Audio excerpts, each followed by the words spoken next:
Je me reviens de faire une conclusion à cet événement parce que cet événement il est vraiment particulier. Cet événement en fait on l'a conçu pour et par des leaders de changement. Ça fait 15 ans que j'accompagne les transformations dans l'entreprise, ça fait 15 ans que j'accompagne les dirigeants.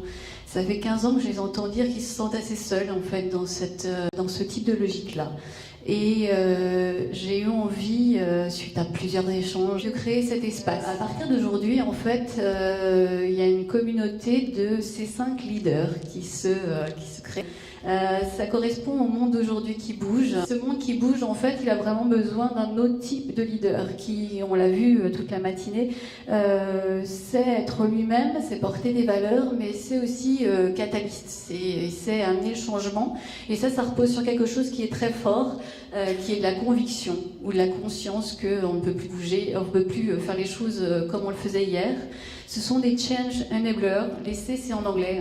Je ne pouvais pas faire les 5 C en français. Donc, change enablers, c'est des gens qui ont suffisamment confiance pour pouvoir amener tout le monde derrière eux et créer ce changement. C'est forcément des co-développeurs. On en a parlé beaucoup ce matin. Des gens qui sont dans la co-construction en permanence, mais la vraie co-construction, c'est-à-dire que c'est celle qui émerge d'un vrai dialogue et pas seulement sur une idée toute faite qu'on a au début et puis on essaye de faire en sorte que les autres s'approprient.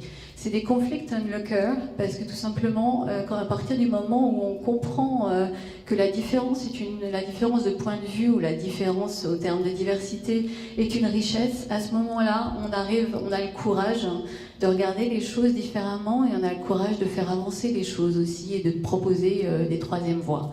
Et ce sont des credible leaders dans le sens où ils ont un socle de cohérence vraiment fort entre leur dire et leur faire et aussi leurs valeurs et ce qu'ils mettent en œuvre.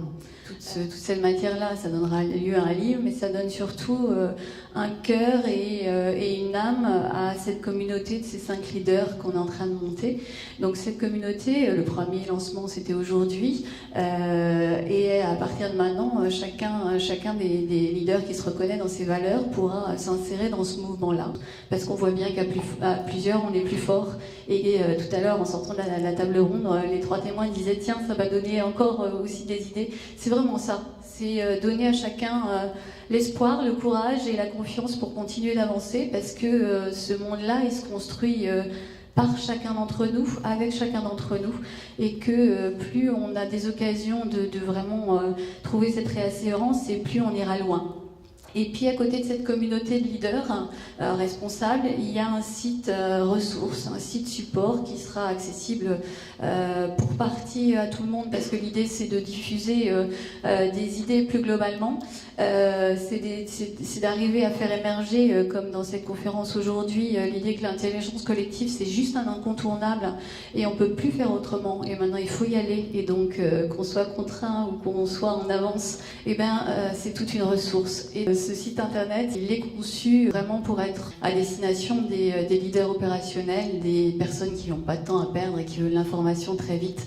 Donc aussi le livre Walk the Talk qui a été en fait, j'ai oublié d'en parler, mais c'est quand même, comme je l'ai précisé dans l'édito que vous avez tous dans votre dossier de participants, ça a été le début pour moi de cette grande aventure et la vraie prise de conscience qu'il fallait réunir au-delà de ce qu'on peut faire. Moi j'interviens souvent dans les entreprises, vous l'avez compris, au niveau avec des dirigeants, avec des équipes, pour faire des démarches, y compris parfois on embarque 300 personnes dans l'histoire. Mais au-delà de ça, il y avait, quand j'ai écrit Walk the Talk, quand j'ai rencontré les 9 témoins qui sont dans mon livre, je comprenais à la fois leur fort enthousiasme, leur forte conviction et tout ce que ça génère derrière pour embarquer tout le monde derrière soi. Et ça a été vraiment le début de l'aventure, là où j'ai vraiment compris qu'il fallait, y compris à des niveaux de CEO, pouvoir se réunir autour d'une table en inter-entreprise pour pouvoir vraiment faire avancer les choses parce que de façon isolée, on peut penser à des choses, mais quand on est 3 autour d'une table et qu'on pense à quelque chose, à ce moment-là, ça devient une vraie bonne idée et on a toute la conviction et on a toute l'énergie nécessaire et tout le courage nécessaire pour pouvoir faire en sorte que les choses se réalisent, se concrétisent et que tout le monde y aille. Merci beaucoup. Au revoir.